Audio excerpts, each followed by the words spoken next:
Hi guys, it's Lola. I'm outside of the Alamo Draft House for the Austin premiere of Men, Women, and Children. I'm so excited to watch. Tonight's premiere is partnered by Austin Film Society, and check out our interviews after the movie.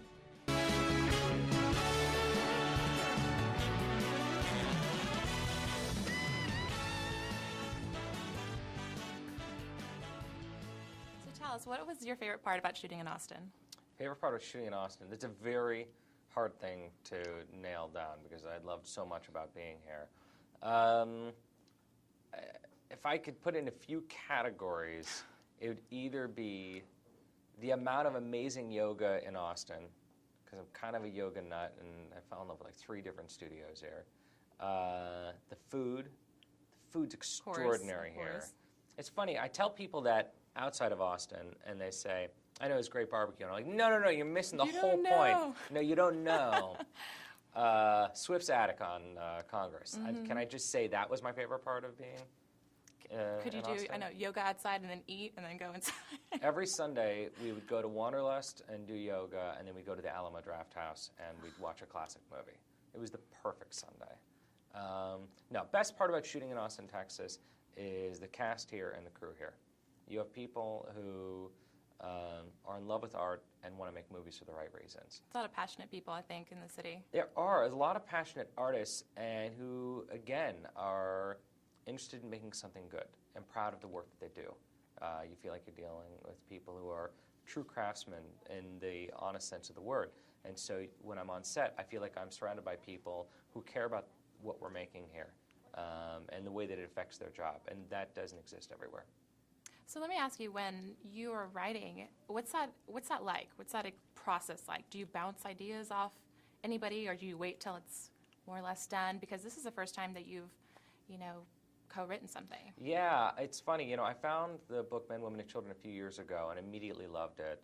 And I just kind of let it marinate until one day I ran into Aaron Cresta Wilson at the Sundance Marriott. We ran into each other in the hallway, and I said, "Oh, you've got to read this book." And she read it in January, and by March we were writing together. Oh my gosh. Yeah, she's fabulous too. I think that both of you guys together, I think it's going to blow people's minds. We had a lot of chemistry. Yeah. I mean, there was almost kind of like a romance to that writing process between the two of us. It was short-lived. It was only like 2 months. We wrote it really quickly, but we had so much fun sitting there and making the cards and splitting up the book and rewriting each other's work. So what inspires you then? Is it just people? Is it on a day-to-day books? What keeps you inspired? I find that there's a few things that are always needling away at me. Certain questions about life. And every once in a while, I'll read an article or see a show or pick up a book. And the creator of that will have found a way to articulate something that I'm already questioning, already feeling, and that adaptation becomes a collaboration between the author and I, in which my questions and their answers come together to make a movie. I really noticed that each character has their own nuances, their own struggle, their own personal relationship to themselves, and with the movie, how does that play into their relationships with others? Well, I think if you make a movie about the modern moment, you have to make a movie that features people spending a lot of time alone. Right. If you really broke down how you spent each one of your days, the amount of it sitting on the phone, the amount of it sitting in front of the computer, not even talking on the phone with people, but just sitting in bed or in a chair and, playing 5 different games of texting simultaneously. We're almost like online poker players at this point. We have 4 different tables going at once. And I think that's how we approach conversations now. So the trick was, how do you make a movie about people who are alone? How do you feature people who are on screen just typing?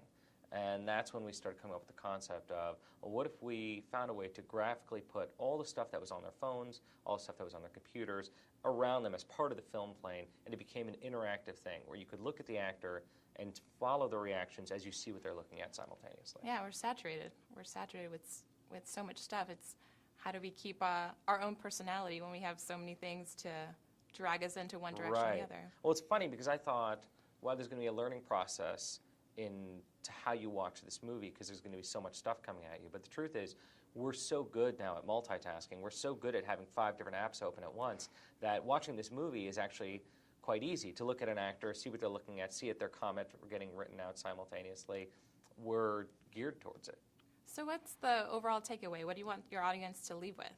You know, I hope that my movies don't inspire conclusions as much as they inspire conversations. You know, I want people to come to the movie with someone they care about and walk out and feel as though the film has pushed them to have a conversation that they otherwise might not have. Well, great. I hope you shoot in Austin again.